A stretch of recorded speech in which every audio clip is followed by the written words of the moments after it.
Spend 50 minutes in the company of our guest in this show, and it's like a spa for the mind.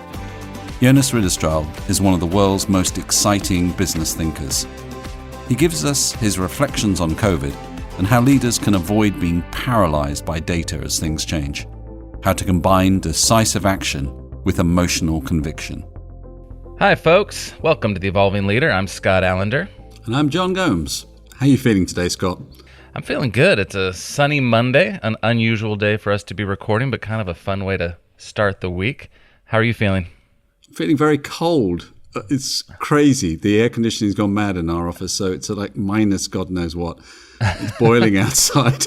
But in my heart, I'm feeling uplifted after England won its first opener in the 2020 games. Although I'm not the greatest football fan of all time, not like our guest. Are you allowed not to be a football fan in England? Don't you have to be? Isn't that a requirement of citizenship? No, I am a football fan, but I'm not crazy football fan. I don't go to the pub to watch the games and spend my waking hours worrying about goal differences and things like that. So, but no, other than that, I'm feeling really good. So let me set out today's agenda. 20 years ago, our guest shook up the concept of the business book and the speaker circuit with his colleague, Kjell Nordstrom. The book, Funky Business, and its sequels remain some of the most successful business books of all time. With highly stylized prose, they brought a new way of unlocking ideas about the digital economy that was transferring power to the customer. They looked across at how culture, music, and the arts, and the changes they brought to society interact with business. No one then, outside the social sciences, was thinking that way, and certainly not bringing it to business audiences. Their conference slots also defied expectations of what a business professor should look and sound like. They were tightly choreographed shows with precise scripts.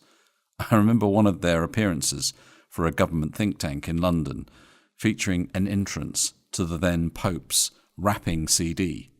Shaven heads, biker jackets, and provocative and beautiful PowerPoints. They brought something entirely new to the scene. Punk rock attitude with Swedish cool. So, without any further ado, let's welcome our guest today, Professor Jonas Ridderstråle. Welcome to The Evolving Leader. Thank you so much. I'm blushing now after that introduction. Swedes blush easily. Well, welcome, Jonas. Thank you for coming on. Before we get started, I think I have to ask a really important question. Are you still rocking the leather jacket when you go out? On occasion. I guess I had a dream when I was really young to become a professional football player, but I realized that I was born with my right foot on my left leg, so I can't play. And then I wanted to become a rock star, but quickly realized that I was also born with mittens on my hands. So I guess all the stuff I'm doing now is kind of a revenge of the nerds. But I did actually buy, right before the pandemic hit us, a new electric guitar. So I'm practicing, but I don't have the fingers anymore. And when I was young, I formed a punk band, but I was kicked out of my own band after 3 weeks. If you're kicked out of the punk band, you're really, really bad. Why were you kicked out? Was it because you were really bad or you just had a bad attitude? You're supposed to have a bad attitude. Or perhaps I lacked the managerial skills, and that's why I ended up being an academic. So, Jonas, can we start with a little of your background and why you wrote Funky Business? Well, right after I'd finished my doctoral dissertation, which took about 8 years to write and sold 15 copies, where I probably bought 12 for my family, I'd been doing in parallel quite a bit of executive teaching at the Stockholm School of Economics, where I resided back then. And together with my colleague Kjell, we had developed a couple of lectures, introductory lectures for each module in the advanced management program of the school. And we had started to get requests from outside the school's executive development programs to do Christmas speeches for the customers of clients. And it turned out that those became very popular to the extent that the school said, we can't handle all the phone calls that we get with requests. And Kjell, who had started doing it a couple of years before I got involved, he had been approached by a woman who wanted to become his agent. And I hooked up and she became my agent too. And as it turned out, her husband, who was a former co-CEO of SAS, the Swedish, the Scandinavian airline company, he had nurtured a dream already since he was a young boy to become a publisher. So he approached us and said, why don't you take your lectures and turn them into a book? And we said, no way. Because we knew what 8 years of painful writing meant. But he sort of threatened and cajoled us into putting it together into a manuscript. And then we got involved with a guy called Stuart Craner, an English guy who basically edits business books. And he collaborated with us on writing Funky Business, polishing it. I mean, to my astonishment, I mean, my previous book had sold 13 copies or whatever it was, and it took 8 years. And here was a book that it basically wrote itself because it was the lectures and some add-ons. So I guess the writing took about half a year, and then suddenly it sold close to 500,000 copies. So life is weird, but it took 8 years of practicing to get there, so to speak. Well, it's not unfair to say that it was transformational, because I remember picking up a copy of the book in London, and it stood out from everything else that was there at the time. And I then got everybody at our company a copy of it that day, because I read it on the train on the way home, and I thought, this is really amazing. And it was talking about all the things that we were experiencing, but nobody was really articulating it. And then clients started talking about it, and you were everywhere. At every conference platform, you were getting voted as the most successful speakers, and et cetera, and it all kind of exploded very, very quickly. You seem to be at the right place at the right time. Yeah, and some weird things happened. I remember this must have been probably about a month or so after the book came out in the UK. I was doing a presentation in London, and I got to Heathrow, the airport. And I walked into the British Airways in-flight lounge, and on the wall, they had covers of the British Airways magazine. And I didn't know it, but Shell and I was on the cover. And it was kind of embarrassing for a Swede. I told you, we blush easily to have like 150 copies with your picture on it as you walked in. So I just immediately picked up one of the dailies and hid myself behind it. Now, it was transformational, but we started to want to write a book for those who had not necessarily spent their entire life in the business library. We wanted to write a book that you should be able to finish on a transatlantic flight, a sort of book that you couldn't and didn't want to put down once you had opened it. And in order to do that, you needed to use examples that make sense to most people, not only those who have read every business book already. So for us, it made sense to use examples from sports, from music, from the art world, but also business examples, of course. And why did we do it? I think in part because we realized more so than most other people, given that we're both Swedes, that the welfare state that both Shell and I grew up in had been dismantled. We had our own Reaganomics, Thatcherism kind of development in Sweden. And so many responsibilities had basically ended up in your own lap. And for us, writing the book was an effort really to arm people with the most lethal competitive weapon of that economy, namely knowledge, because you had to inform yourself before you made decisions that affected your life, decisions that historically had been taken by the state or by the church or by your parents. So let's stay with Funky Business a minute longer, because it was, as you say, a juxtaposition of opposites. Businesses, by and large, business wasn't funky, but formal. It was often boring and uncreative. So how did you specifically approach this challenge, and is business funkier now? Well, I think we originally approached it by developing something that we call the phantom profile. A phantom profile is something that you typically do in order to find a criminal. So we had, when our Prime Minister Olof Palme was born, given all the statements from people who had been in the vicinity of the place where he was killed, they created a phantom profile that became known as the profile of a 43-year-old man. And we started collecting bits and pieces of information in order to eventually produce a phantom profile of what a potential future firm could look like. And I think towards the end, before writing Funky Business, we probably had about 5,000 or 6,000 Post-it notes.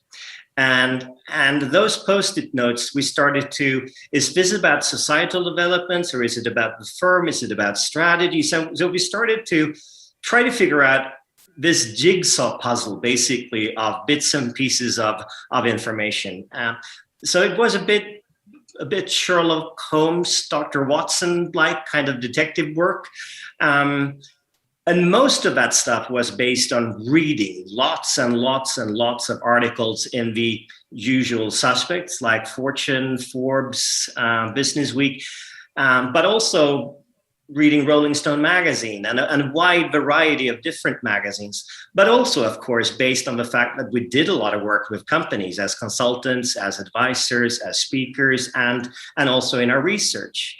And I think to some extent we were lucky, because many of the things that you today associate with modern management, you could find in Scandinavia a lot earlier than that, because most Scandinavian firms went international early on. So while for many American multinationals back then, the rest of the world equaled almost nothing, for many Swedish firms, 2 years into the internationalization process, you have a subsidiary in Germany that is bigger than headquarters back home in Sweden. So I think we were at the right place at the right time. I think we also had great ambitions. And I think there's something to be said about that. I mean, there is something like economies of ambitions. If you don't have the ambitions, you will never, ever, unless you're extremely lucky, succeed. But I think that in a nutshell explains why we wrote a book like Funky Business. So let's come back to the present. A few years ago, you wrote another great book, this time with Julian Birkinshaw, a professor of entrepreneurship at the London Business School, called Fast Forward, Make Your Company Fit with the Future. At the heart of that's the message that many organizations are approaching growth opportunities wrong and need to combine what you call decisive action with emotional conviction to prevent stalling over analysis. So where did you come to arrive at that real simplicity of, what's the problem of being stalled by staring in the face of too much data? A couple of observations. The first one, I think, I listened to a Microsoft executive at a conference, perhaps 10 years ago. And he made the argument, which we then borrowed in the book, that everyone on our planet is gradually becoming a little bit more stupid. Well, there's sort of good news and bad news here. The good news is that actually we are becoming a little bit more intelligent as individuals. I mean, there's a lot of research suggesting that over a 10-year time period, average individual IQ increases by about 3 IQ points. And we don't know why it's happening, but we can see it more or less all over the world where we have statistics for IQ. But if that is the good news, the bad news is, of course, that knowledge on the overall societal level is growing at a much faster pace. So while individual knowledge is growing at a linear rate, societal knowledge, what we know, what mankind knows, all the stuff you find on the internet, that is growing at an exponential rate. So there's this growing gap between what I know and what we know, or to put it differently, we're all becoming increasingly stupid, relatively speaking. That was the first piece of information that made me started to think about what does that mean for organizations? Well, it means that you have to collaborate. What does it mean for hierarchies? Well, it means that you cannot really put your trust in a single individual or a very small group of individuals at the very top of organizations. So teamwork inside and outside organizations. I guess that was the first big idea. The second big idea has to do with complexity and how we have created this connected world. And I think initially all the connections made us think that this would be a much more predictable world because we're so extremely connected technologically, physically, politically, economically. It's one big spider's web. But I think the event of the financial crisis, the event of the swine flu, and now just recently the pandemic, rather points to the fact that the more we connect, the less we can predict. And that's one of the disadvantages of living in this very connected economy. It becomes fragile. And if you put those two observations together, we are becoming increasingly stupid and the world is becoming increasingly complex. You're left in a world in which belief becomes much more important, because when man no longer knows, man is forced to believe. And we've seen a plethora of examples of that too during the recent years. I mean, no one has been able to agree on the best strategy for dealing with the pandemic. I mean, I live in a country that has been using, I think, an outlier kind of strategy compared to the lockdowns you've seen in most European countries. But all strategies are claimed to be based on scientific truths. So apparently science can't agree. If you look at Brexit, belief. If you look at Trump, belief. So while I think we most certainly in Funky Business believed that the internet and digitization in general would create a society in which facts ruled, I think we've been proven wrong, and not in a small way during the last decade or so. So all that was sort of the background. How do you deal with a company when you cannot really rely on bureaucracy anymore because the knowledge world is way too complex for that to work? Can you rely on a meritocracy? Well, I spent 20 years of my life in a meritocracy, a business school, and we're really good at talking, but nothing ever happens. So there are limits to what you can do with a meritocracy. And the idea we started to dig into, me and Julian, is how do you build an organization if action becomes paramount? If you cannot plan, if you cannot forecast, or at least it makes less and less sense to do so. So it was a very sort of action-oriented organization, but it also needs to be backed by emotional conviction, because without that, you will not get access to that 10, 15% extra that we can all give, but that we're willing to give only when we're 100% committed to something.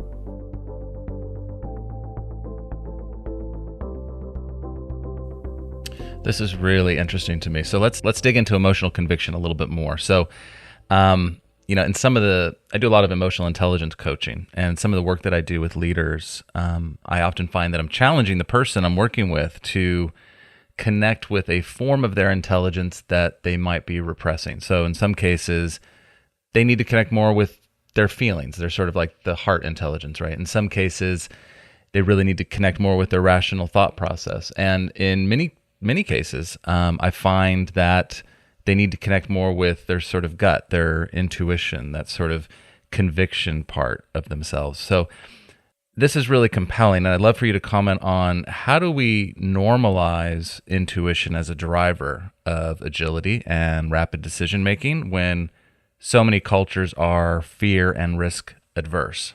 So we need to bring, if I'm hearing you correctly, we need to bring more humanism into our decision-making. How do we get better at doing that? Let me see if I can provide one micro answer and one macro answer. The micro answer to me boils down to the last competitive advantage of man. Because as AI, machine learning, starts to improve, you have to think about what role will human beings play, if any, in organizations. And I do believe that there are certain things that still the computers can't do. I mean, they're poor at understanding context. So for instance, I guess many of us Friday evening have encountered a situation where you're being asked, honey, do I look fat in this one? And you're supposed to say, no, you look fabulous, because that's the answer I would like when I ask that question. But what will the computer say? The computer will say, well, according to the statistics, compared to 35% of the population in Sweden, you are extremely obese. Or at least there's a risk, because it doesn't understand the context and how sometimes you need to use white lies. The computer doesn't understand generosity. spontaneity, all the stuff that at the end of the day makes us human. And if we don't start exploiting that last competitive advantage, namely that we do understand emotions and context, I can't see why we shouldn't be replaced by computers. So that would be my sort of micro answer. The macro answer is, I think, some people in some organizations certainly understand how to get emotional conviction. And to me, it starts with having a dream. Without a dream, there will be no emotional connection. And I think there were solid reasons for why Reverend Martin Luther King Jr. once upon a time said, "I have a dream," and why he decided not to say, "I have a 5-year plan." Mm-hmm. I mean, 5-year plans don't evoke the kind of emotional response that you want in an organization where you are competing with the best of the best of the best from a knowledge point of view. So that temporary monopoly that we could have maybe during the 80s and 90s as Western organizations, that temporary monopoly based on superior access to intellectual capital, that is gone. And for natural reasons, then the frontier of competitiveness moves. So what I'm feeling when I hear this this idea of trying to combine these two aspects together is the voice of fear in the organization when you say emotional conviction, which basically is a leap of faith. And you've got the highly rational people have been trained over years and years and been rewarded and paid and recruited for that to do exactly this, which is de-risk everything in the organization. And I think you're absolutely right, because it is risky to have a position. I mean, think about the United States of America and why has the US been so incredibly successful economically during the previous century? And I think, to me, it boils down to the fact that the United States of America is not a country in the traditional sense, like Sweden or Norway or the UK or Belgium. No, the US is an idea as expressed in the American Constitution, and attached to that idea, you find a dream called the American dream. And what is so remarkable about that is the fact that we can all become Americans. No matter mm-hmm. where you're born, you can become American. It may take a couple of years, but it's possible. It's a club. It's a movement. You can join it. Let me tell you, it takes 227 years to become Swedish. If you're born in Denmark, for you guys, it would take a little bit longer than that. Since you have the American dream, certain people will love it. Others will loathe it. That's the risk you take when you create a dream that is bold enough and big enough. You will get both reactions. I mean, many people have, I guess, if they're in their 20s right now, ended up late Friday, Saturday evening after a few bottles of red wine on a very heated debate on the topic of the United States of America. You need to drink a lot of red wine before you have a similar debate on Holland. Because Holland doesn't have a dream, or at least it's not been articulated the way in which the American dream has. And I think historically for companies, it made more sense not to have a position, because the human beings that you employed, and back then they actually employed them, they were not in the gig economy. They were small replaceable cogs in a big machinery. So small jobs for big organizations, small people. But today, when you differentiate your organization so very much with the kind of people that you attract, you also need to provide them not only with a transactional deal, it needs to be an emotional deal where they will require you to co-create their identity. And then, of course, your organization needs an identity. So you're sitting in front of the CEO who's in an industry where the pace of change is engulfing them. They've got a monopoly that is no longer there anymore, but they've still got momentum and success. They've got a workforce of thousands, tens of thousands of people who have been hired to do something that is no longer particularly relevant. And you're asking now to completely change the nature of how they think as an organization in terms of, stepping out into this area of uncertainty? What would be your advice beyond formulating the dream as the first steps to the CEO to kind of walk down this path? Get rid of half of all the people, but be sure that it's the right half. And it's probably not the half you're thinking to get rid of right now. So say more about that. How would you find those? I think without the fiery spirits on board, and I do believe that you change an organization not overnight. I think it's a long and painful process for the organizations that do this, but it can be done. But instead of using 80% of your energy trying to convince the perhaps 80% of the people who don't believe change is necessary, spend 80% of your energy getting the 20% on board who's already halfway on board. That would be my advice. And also, I think great CEOs know when to kick the habit. Perhaps as a CEO, you have to settle for being the vanilla ice of the company. I mean, you're a one-hit wonder. You had one trick. You're a one-trick pony, and that's what you did. But if you're a great CEO, you know when to kick that habit and hand things over to someone else who's better prepared for doing what is necessary and needed in the organization right now. And there's no shame in doing that. I mean, not everyone is an expert when it comes to the decathlon that leadership really is. Just getting a little bit more into the detail here. How do you know when you have enough information and when you need to switch from analysis to sense making and decision making? You don't. I think that is also taking a leap of faith. But right now it's so evident, I think, that the ease of getting an additional piece of information basically triggers people not to stop collecting information because it's so easy. I mean, one thing I'm thinking about is when I was young, and I'm turning 55 this summer. When I was young, if my parents had asked me, how far is it from our planet to the moon?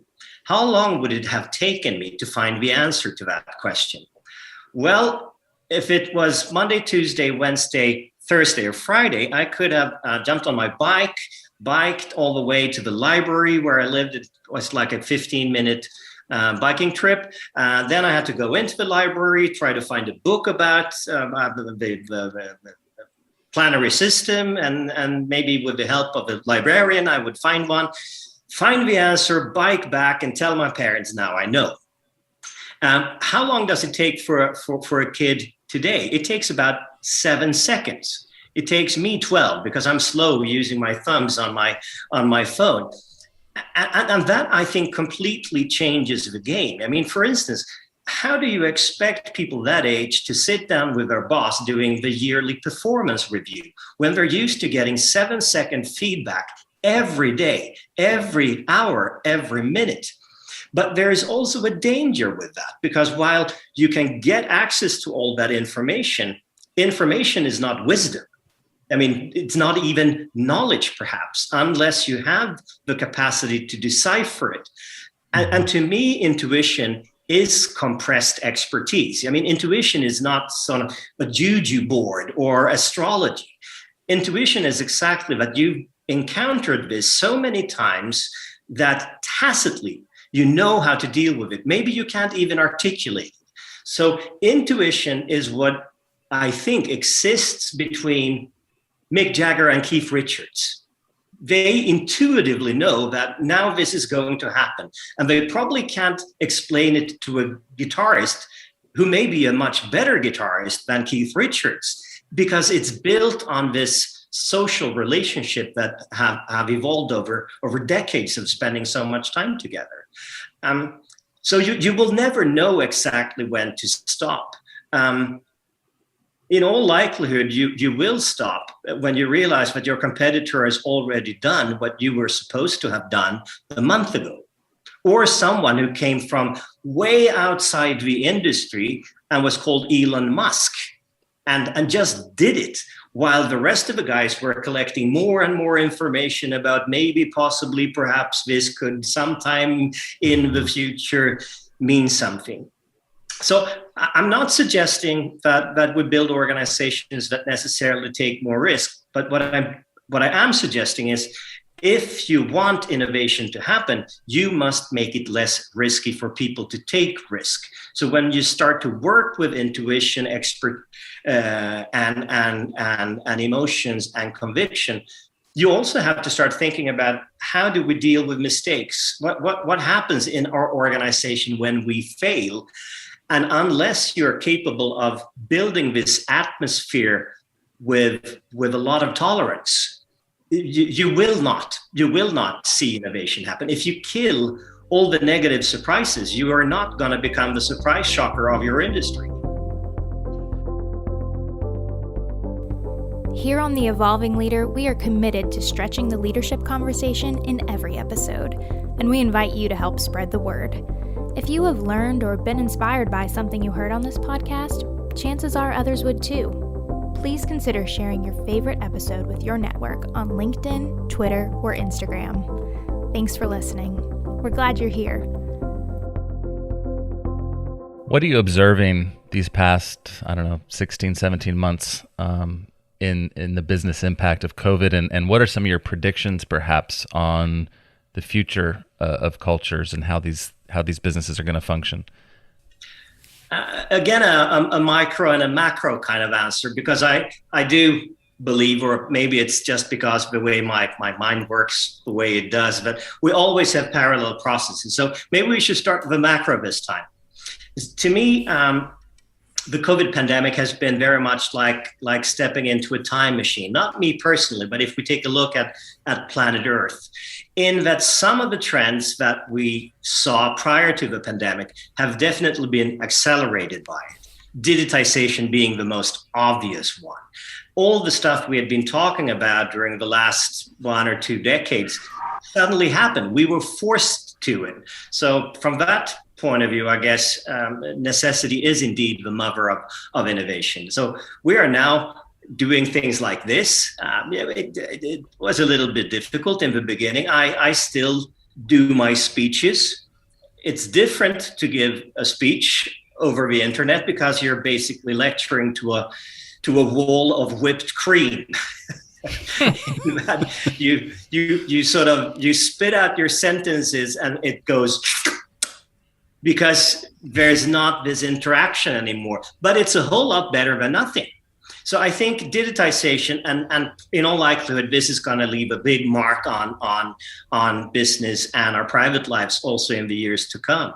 I mean, just 2 years ago, it would have been unimaginable, unless you were extremely nerdy, to have a dinner with your best friends over the computer. I mean, you would have been treated like the village idiot, basically, by everyone you know. But if digitization was the big accelerating thing here, globalization, which has been the second big trend, if we go back the last 50 years or so, globalization has come not to a halt. And of course, given that some of the Asian economies were hit to a much lesser extent by the pandemic for various reasons, this shift towards the East, in terms of where we find the center of the world economy, has probably been accelerated. But in general, globalization can easily become deglobalization. And in some ways, it already has started to become that. But was it something that was triggered by the pandemic? In all likelihood, not, because the big game changer for that was probably the financial crisis, when demand dropped to the extent that it did, if we go back to those days. And in addition to that, the ongoing trade discussions, debates, fights between the Trump administration and China in particular, and also the embargo with regard to Russia and the Russian economy after Ukraine in particular. So we're seeing, I guess, mixed things happening on this macro level. Some things are going much faster. Some things are going much slower. If we look at the corporate world, I have a couple of worries. One worry I have is that we have, if not a lost generation, we have the people who could not really enter into an organization where you're supposed to have a creative role because you only entered it digitally. And I think so much of the creative things and the creative work that we do, you can do over the internet, but you need to have this social capital, this Mick Jagger and Keith Richards thing that I was talking about. Unless you have that shared level of tacit knowledge, it's going to be very difficult for people to improvise. I also worry about the fact that so many interesting things happen almost by epiphany. I mean, it's the spontaneous meeting in a corridor or by a coffee machine or in an elevator where you meet someone who you were not supposed to meet. And if you take a look at most meetings we have on the internet right now, they are good meetings. Because I was always worried about, and maybe this is a Swedish phenomenon, the lack of discipline in meetings. So many people showed up unprepared. They had not gone through the material, and you spent basically the first half of a meeting just explaining to people the kind of stuff that they should already know. It doesn't happen to the extent that it used to do when you do meetings over the internet or using Zoom or Teams or Cisco or any of those things. But the really interesting stuff, the magical stuff, the non-scripted stuff, so to speak, we need to find that arena again. And I think we are social creatures. So finding this balance between how much of the good stuff from the past should we try to go back to, and how much of the good stuff from all the things that happened when we accelerated digitization do we need? Not the least, since as an effect of digitization, and in particular AI and machine learning, so many traditional jobs will be replaced in the years to come. I mean, I've seen some studies that suggest that using existing technology only, and of course we will not stop technological development, about half of all the jobs in the US economy will be gone during the next 30 years or so. So we're going to see a lot of job destruction, and we need to be creative when it comes to job creation. And that will, I think, be very much a question about how we will organize work in the years to come. So as a highly creative person, what are the industries that you think will be, will come out of this creative destruction? The new industries, the new jobs? What are your predictions around that? Well, sometimes when I did research, I was called a futurist, which is really weird when you do research, because research is based on facts. And there are very few facts about the future. The future is a little bit like death. No one has come back with a completely reliable report yet. Well, let's put it like this. My dad, who's retired since 15 years, he worked as I think you called it in English, a traffic inspector. The guy who hands you your license when you've passed the test. And I given that it's a pandemic kind of thing, I talked to him more or less every day, and we've talked about his work life and how it was like growing up, and I mean all these conversations. And it got me thinking about what kind of skills did he need. Well, he needed to know a little bit about psychology, because most people are kind of nervous when they take this test. He also needed to know languages, because already back then, Sweden was a fairly sort of multicultural place and not everyone spoke Swedish. So English was mandatory. I think it was probably a pretty good idea if he knew the traffic rules and regulations. That was sort of and probably a few other things as well. But think about the situation in 10 years' time, when someone needs to hand a driver's license, not to a person, but to a self-automated vehicle. I mean, what kind of skills will be necessary? Well, you need to know about programming. You need to know algorithms. You need to know mechanics and physics and all of that stuff. So for sure, someone still needs to decide. I'm not sure it's going to be a human being, though. Is this car safe? Can we let it drive around on our roads? But that something or someone will need a very, very different skill set compared to the one my dad wanted. So I would say two directions here. Something that is very manual and very tied to a particular location. A hairdresser. I mean, most people will not go to Thailand. I mean, maybe if you're Jennifer Lopez or one of these big football stars, you will go to your favorite hairdresser in Hollywood, although you live in London. But most people will not do that. And I think most people, maybe with some exceptions in Asia, where they have a tendency to interact with technology in a different way than most people in the West, most people would not fancy going to a robot that will cut your hair. Not that I need to think about cutting my hair anymore, so that's not an issue. I was going to say, I would like a robot to shave my head. But that is sort of one direction. Things that are stuck geographically, things where it would make little sense for us to use technology to apply to this particular problem that you're trying to solve. But the other direction would probably be the extreme to the other end. I mean, you will have to sit down and do the algorithms and program this machine.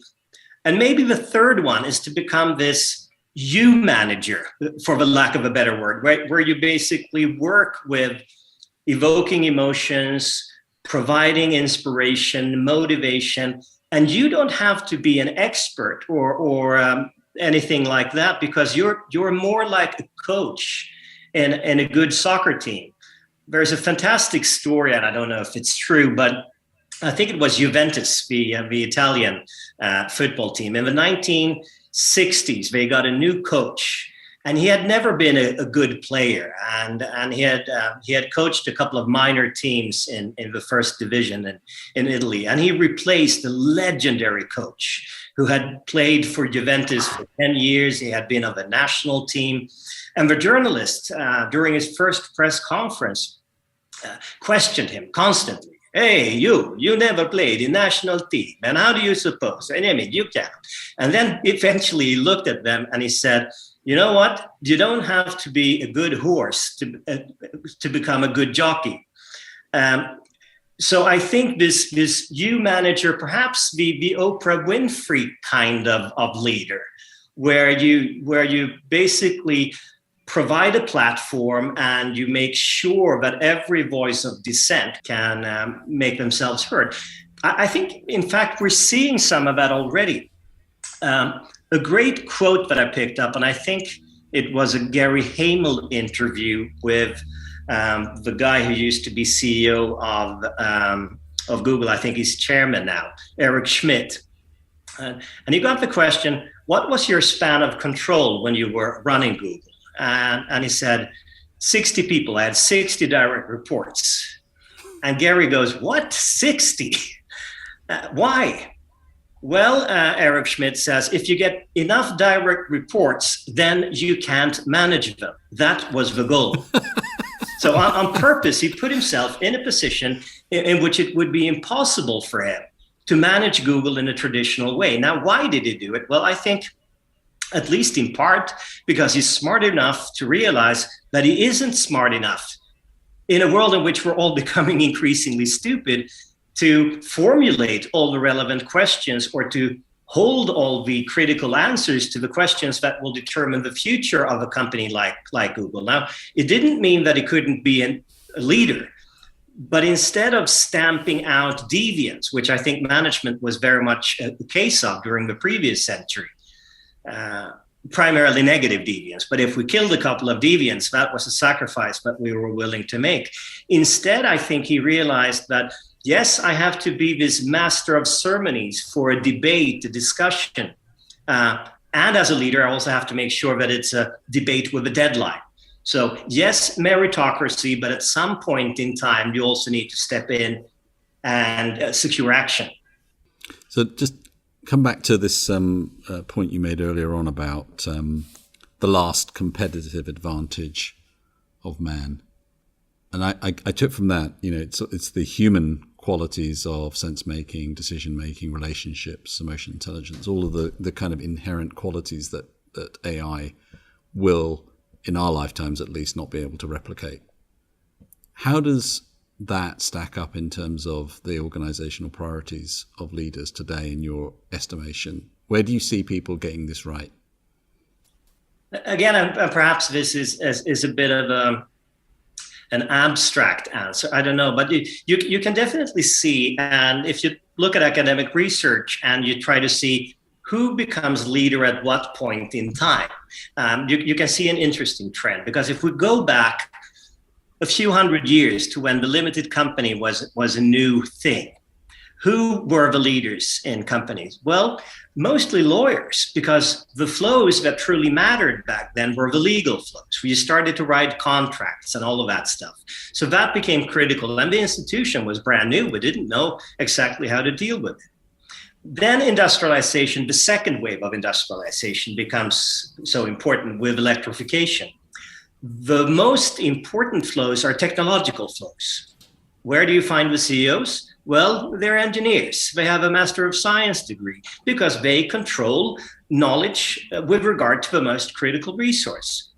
Then numbers, finance, access to capital. The financial capital that you need in order to expand your business becomes a big thing. Where do you find the managers? MBAs and the growth of the entire MBA industry throughout the world.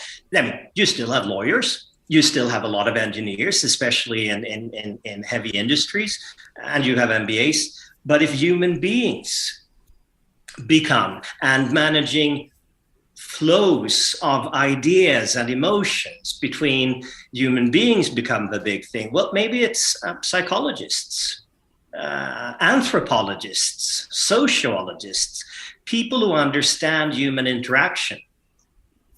Or perhaps we should think like this.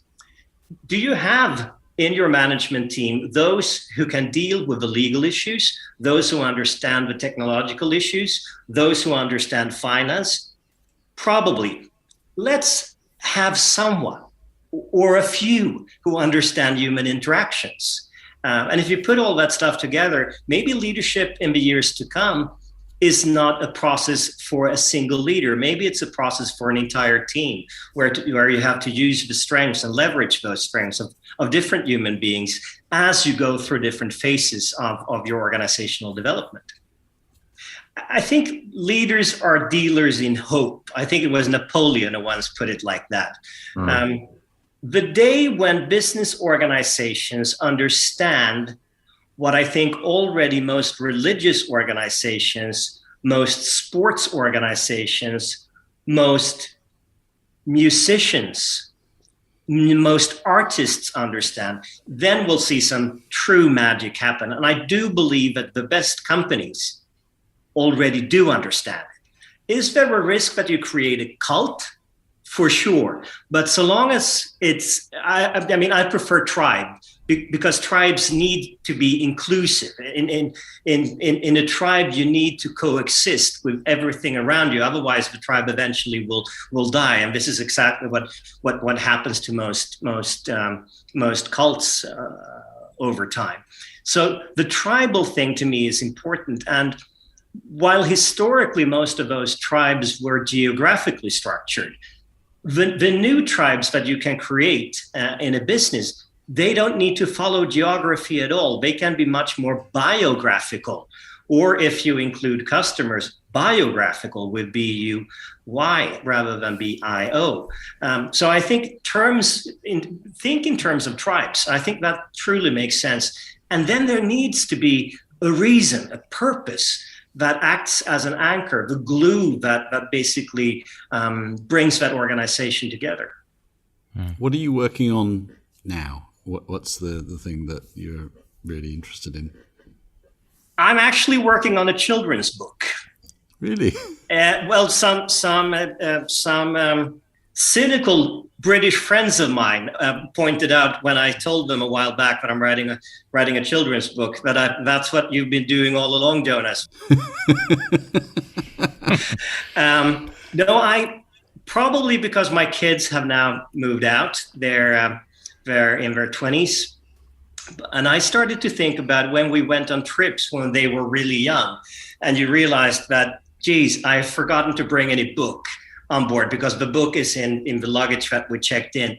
You had either the in-flight magazine or you had this little pamphlet where the mother is told to put on her oxygen mask before putting it on the child. And so I started to write stories about the child, or at least I started telling stories to my kids about this child, and it sort of evolved into I guess in English his name would be Fabian the Mischief.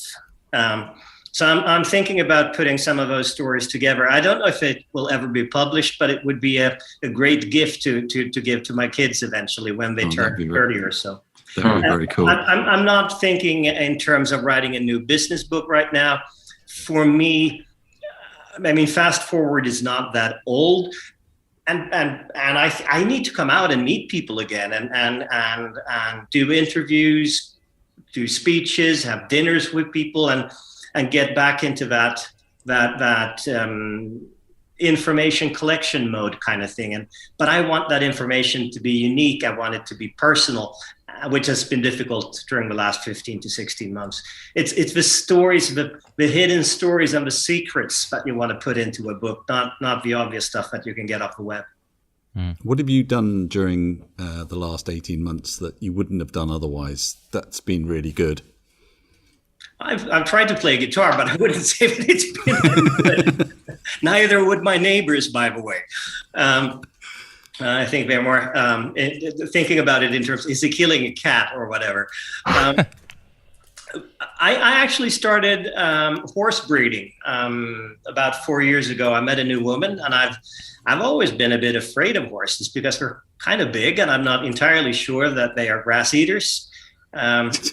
They may munch up a little guy as well. No, we breed dressage horses, so we've had a lot of time to spend with the horses and it's also been sort of a sanctuary to get out of the apartment, to get out of the city, and we have the horses about an hour and a half drive from Stockholm. So I think I've become hopefully a better discussion partner for my partner when it comes to deciding what stallions to use when we in our breeding program. That's really cool. Well, thank you, Jonas, for coming on. We really appreciate your time and insights. This has been fantastic. Jonas, thank you so much. It's been an absolute delight. A pleasure for me as well. Thank you, guys. So if you haven't already, be sure to pick up a copy of Funky Business and Fast Forward. And until next time, remember, the world is evolving. Are you?